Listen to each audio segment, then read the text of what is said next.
हमारा देश सनातन धर्म से ही ऋषि मुनियों का देश रहा है और हमारे ग्रंथों में भी बहुत सारे महान ऋषि मुनियों के बारे में जानने को हमें मिलता है।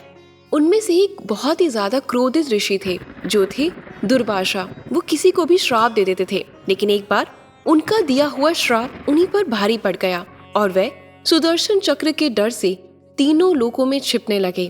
तो चलिए आज का बेहतरीन सा वीडियो शुरू करते हैं। एक समय में अम्बरीश नाम के बड़े धर्मात्मा राजा हुआ करते थे। उनके राज्य की सारी प्रजा बड़ी ही सुख शांति से रहा करती थी।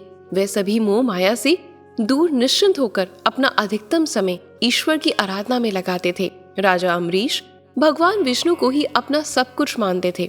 उन्हीं का नाम लेकर वो अपनी प्रजा का देखभाल करते और स्वयं भगवान के भक्त के रूप में सरल जीवन बिताते।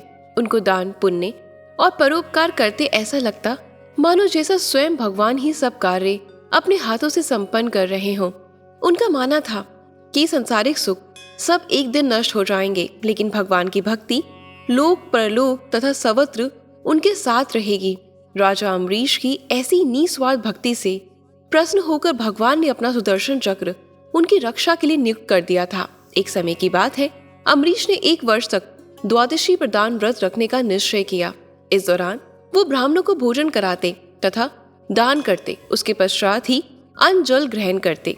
व्रत का पालन कर एक बार उन्होंने वर्ष की अंतिम द्वादशी को व्रत की समाप्ति पर भगवान विष्णु की पूजा की।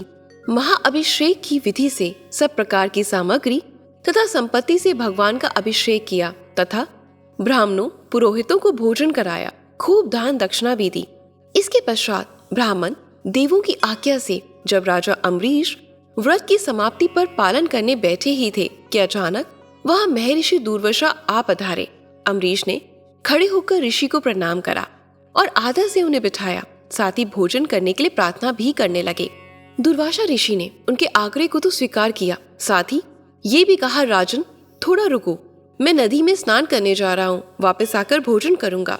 ऐसा कहकर दुर्वासा वहां से स्नान करने चले गए, पर नदी पहुंचकर वे स्नान और ध्यान में इतना डूब गए कि उन्हें याद ही नहीं रहा कि राजा अम्बरीश बिना उनको भोजन कराए अपने व्रत का पारण नहीं करेंगे।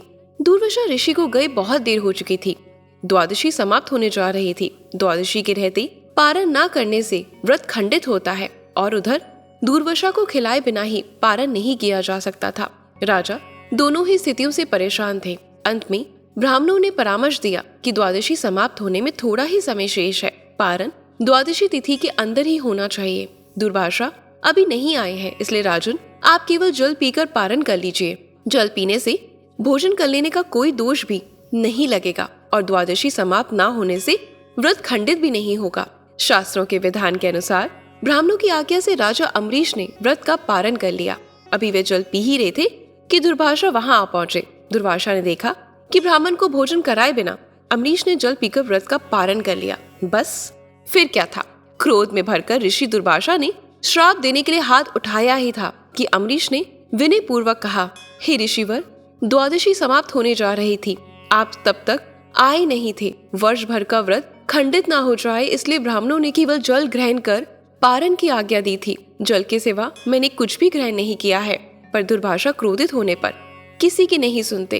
अपनी जटा से एक बाल उखाड़कर उन्होंने जमीन पर जोर से पटका और कहा, लो, मुझे भोजन कराए बिना पारण कर लेने का फल भुगतो। मेरे बाल से पैदा होने वाली कृपया जा अम्बरीश को खा जा। बाल के जमीन पर पड़ते ही एक भयंकर आवाज के साथ कृपया राक्षसी प्रकट होकर अम्बरीश को खाने के लिए दौड़ी।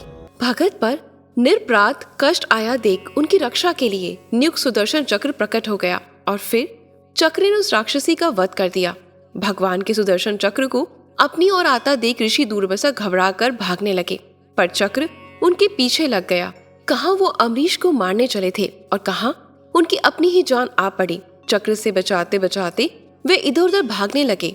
जहाँ कहीं भी छिपने का प्रयास करते वहीं चक्र उनका पीछा करता।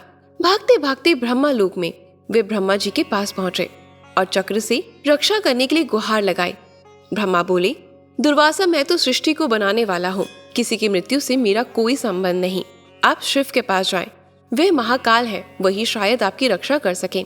दुर्वासा भगवान शिव के पास पहुंचे और अपनी सारी विपदा सुनाई।